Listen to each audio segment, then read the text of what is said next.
This video is going to show you how to install these sort of shutter slash blind system.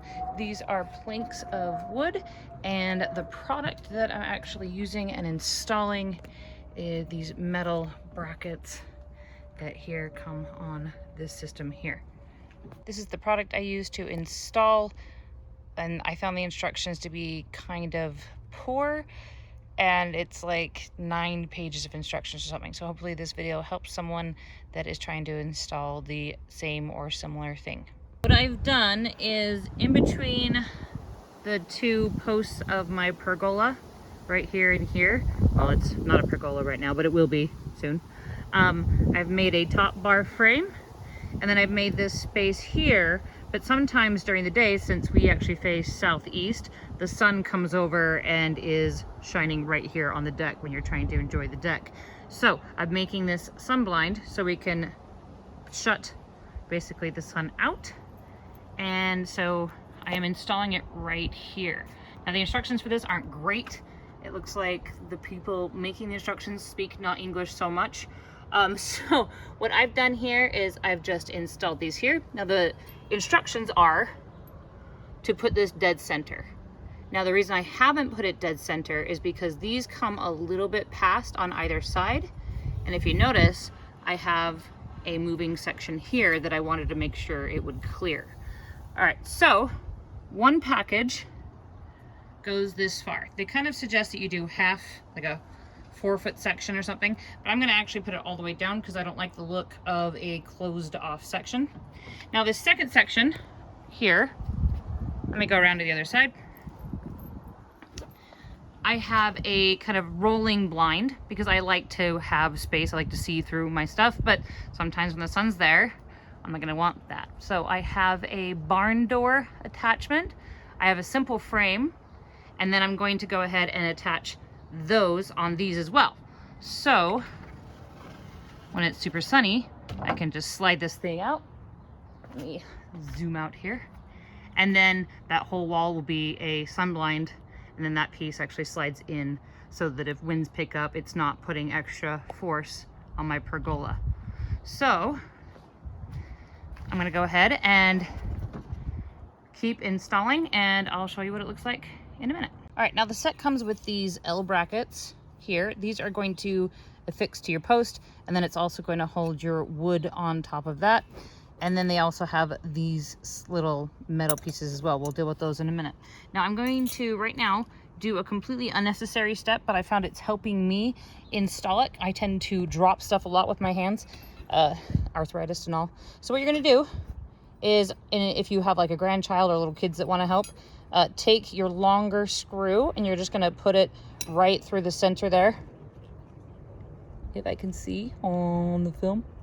This is faster when I can see what I'm doing.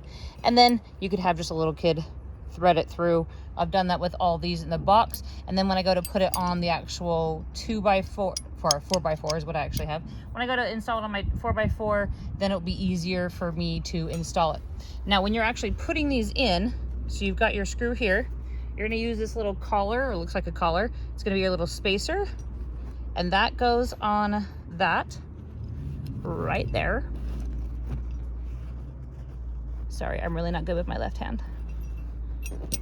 And then you're just going to screw this into your 4x4, or it actually will work with a 2x4. And then that is going to be part of your installation. All right, so I've got this whole thing installed. Let's go ahead and show you how you are supposed to figure out spacing, how to make that work. Now for me, I have decided that I want these blinds to match up, so when this door here is in position, that it will line up with these blinds. However, the instructions are to say that you're going to actually just line up the guide that they give you right to the top of your board. So here, if I were to do that, I would take this metal strip that comes with the set, and you would set it up. Now it says to put it dead center. I'm actually not gonna put it dead center because I don't want my 2 boards to hit, so mine's gonna actually be right of center here. And it says to put it straight up here. Now what I'm going to do is I'm actually going to try to make sure mine line up with this set here. So I'm gonna line mine up there. So what you're gonna do, once you put this in this left or right or center, where you're gonna put it, is you're gonna put one of the small screws that they give you in this spot here. Once you've fixed it there, it suggests that you fix it in the middle and there at the bottom. And then you take a pencil and you're going to mark every one of these dots where you're going to actually place one of these slats. Once you do that, you're going to unscrew this plate and then you're going to install these.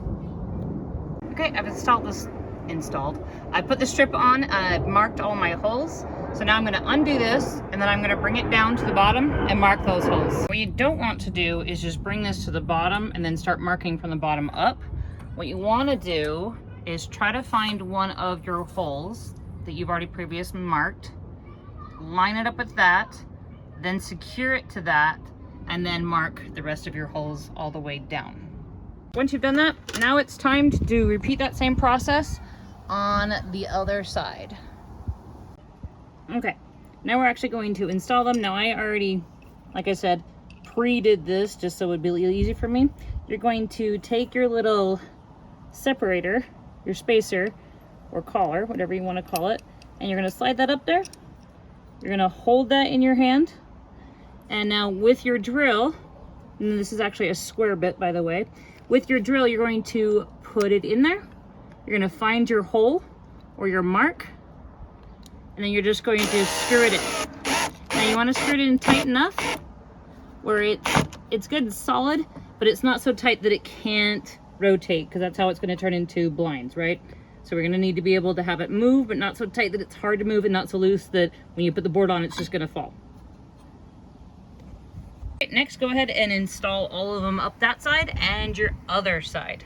All right, here we go. I've got it up that side. I've got them installed this side. Now I wasn't able to, I probably already said this, make them perfectly line up, unfortunately, because of the way I made this sort of door frame to fit this barn door connector. I probably could have done it somewhere different, but so mine aren't perfectly lined up, but they're lined up enough. I'll still be able to see through when the slats are open. All right, so our next step is going to be installing the boards. Now the instructions, let me switch around where it's not light blinding. The instructions aren't great. It says that you should use a standard decking board. I'm not a builder. I don't know what those are. So I went ahead and I looked at Home Depot. That's my favorite store here in Utah. And decking boards were anywhere but for like 2x4s to the thickness of 5/8 of an inch. So let's go ahead and measure these. According to the picture, it looks like the boards don't go above this very much. So, hold on, Sound of Freedom's coming through. I live by an Air Force base.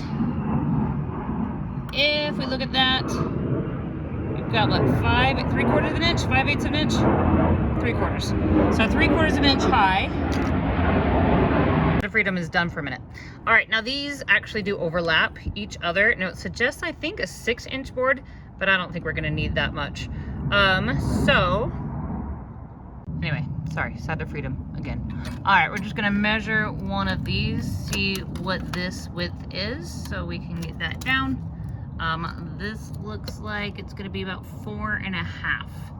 So I need about a 1/2 inch high board, 4.5 in width. All right, now don't forget to measure the distance here as well from one thing to another. Right now I've got 39 1/8 for the width on these. Now keep in mind that your boards might not be perfectly square, so your bottom boards might not be the same. Like mine is drastically different. This is 39 1/4, so I'm gonna need at least a like 40-ish inch board to make sure I can accommodate that. And then here, my inside one, since this one is different as well, I'm going to go ahead and measure this sucker. 36 inches will do. So, well, 37.5. All right, so now that just means you're gonna count up how many boards you're gonna need here, and then go shopping. All right, guys, these are the boards I got. I hope you were not surprised that I have a Subaru. All right, so these are actually common pine boards. There were some boards fencing boards that I could have gotten that would have been the right thickness, and they would have been cedar, which would have been a better outdoor board. Cedar stands up to the elements a lot better, and you just, basically me getting pine means I'm gonna have to treat them more often, and I'm gonna have to do a lot more extra with them. But I have this Bear Premium waterproofing finish. I decided to go with this cedar natural tone, even though I bought pine. Just kind of goes with the color scheme of my deck. And then I also bought these cheapo brushes, because you're not gonna be able to clean your brushes out once you stain them. It's just toss them. I didn't want to get the 50,000 pack. It's only 15, but whatever. But it was this, or get one that was bigger than the container mouth of my jar. So meh. So I didn't get the cedar boards, even though it would have been cheaper, because the cedar boards I would have had to cut down, and I would have had a lot of waste of wood that I really wouldn't be able to use for another purpose. With these boards, I'm going to have a small amount of waste. I can cut them in half, and then I'm going to have a little kind of sliver off the end, an inch off the end, that I can use for another project that I'm actually doing inside my house. So this, even though it cost me more, this is going to cost me about $5 a slat instead of $3.50 a slat if I'd gone with the cedar. But I'll be able to use most of the wood and not discard as much, and then I'll have the extra that I'm cutting off here for a different project. All right, next step is to cut them up and then to stain them. Now, to cut them up, I actually have a table saw, so that's going to make it so that I can actually cut them to the size I want. And then I also have a chop saw, also known as a miter saw. If you don't have either of those, and you have centered your blinds, and it doesn't matter if you have them a little bit wider, you could totally have them a little bit wider, not a big deal. This width would work, but because of my setup with my door that goes past the other door, I've got to cut them down so that they fit inside that window. Now, if you just had a manual saw, or you had like a hand saw, that would totally work on these too, and you don't actually necessarily have to have a table saw, or maybe find a friend that can cut them for you. Time to stain. I've got my boards ready to go, at least the first set is here, and we are going to be using our crappy crap brush. This stain says to stir before starting. You don't want to shake stains because it gives a lot of bubbles, and if, as I'm stirring here, you can feel a lot of that pigment just sitting on their bottom. It also suggests that while you are staining, you continually stir this, not like all the time, but stir here and there while you're staining, and it requires 2 coats. You need to let it sit for an hour to 2 hours in between coats. Now, there also is a temperature range. Luckily, it's been pretty cool here for the summers in Utah, so we're actually within that range. So it needs to be between 35 degrees and 90 degrees Fahrenheit. I'm going to stir this, and then we'll stain. All right, whenever you are staining, you want to maintain what's called a wet edge. So as you're going, you don't want to let this dry or the side dry as you go. So you want to keep it wet, or you're going to see those spots where you stopped and started again. So it doesn't hurt to get a little bit more, and then allow it to spread and keep going over until you've evenly spread that stuff out. That's looking pretty. Okay, here are all the boards. They've got 2 coats, 2 thin coats, by the way, on the one side, on the ends and the sides. I did forget to mention that you should be holding them off the tarp when you do them. If you don't, you'll get like drips underneath the board itself, so you want to hold it up while you paint it.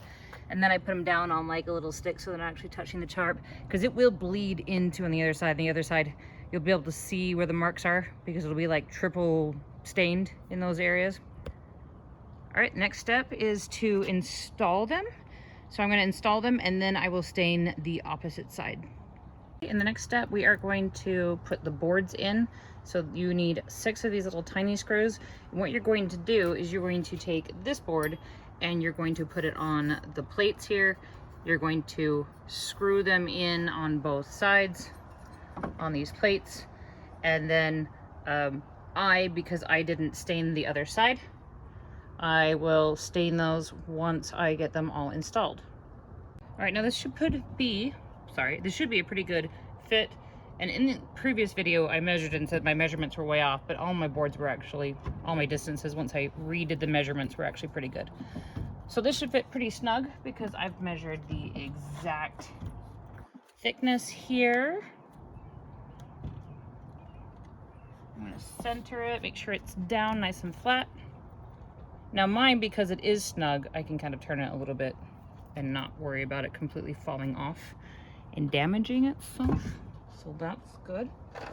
And you're just gonna take your screw, gonna hold on to your screw and your board, kind of gently put that screw in there, turn on your actual drill.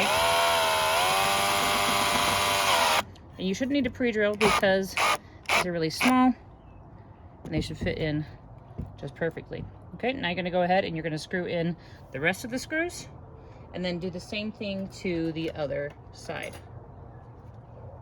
And this is what the finished installed board should look like. Notice it rotates really easily. All right, I'm gonna go ahead and put in the rest of the boards and then I'll show you the next step. Okay, so here is the unfinished side. Gonna go around, they're all installed. Don't worry about the few that are unfinished. I don't know how to count.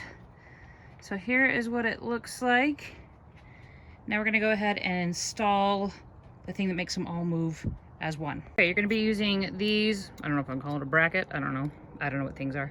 You're gonna get this, and you're gonna get your longer screws out. Now, if you got thinner boards in this, you might have some problems.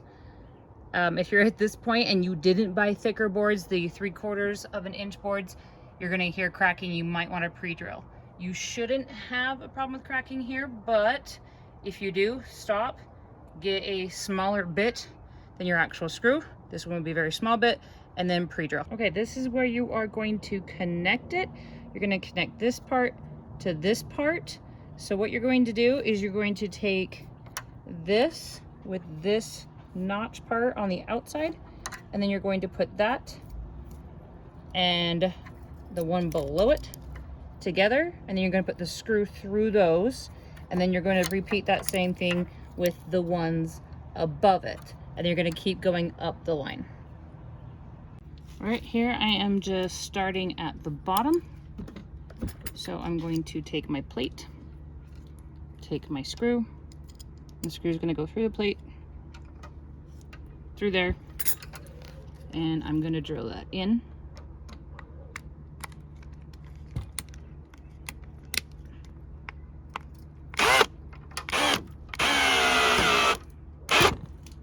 Okay, that's nice and tight. We don't need too much wiggle room. We don't want wiggle room. Now we're going to attach the one up here, if I can find a screw. Okay, get the second one here, line up the holes.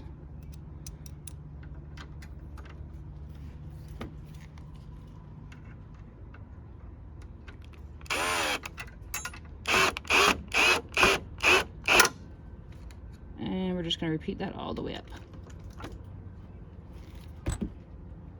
Here are the shutters, the Sunblind, fully installed. So we've got both sides completed here.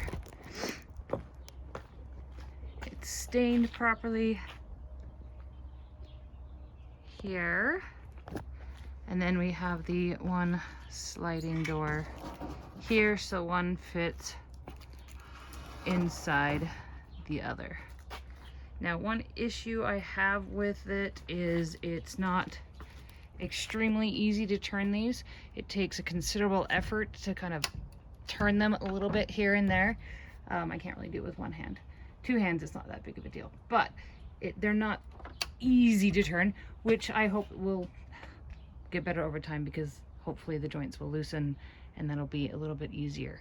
I did loosen some of these to make it easier to turn, but if you loosen them too much, then you start getting these running into this and then it doesn't turn in there at all. All right, I want to back up and show you the end product.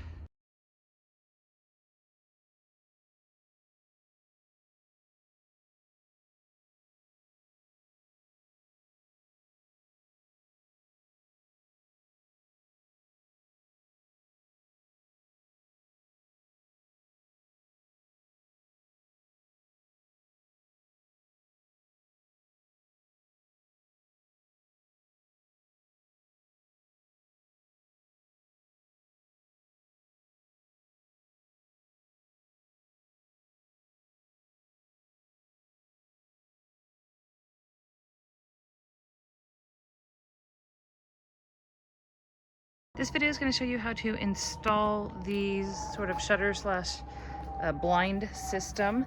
These are planks of wood, and the product that I'm actually using and installing is these metal brackets that here come on this system here.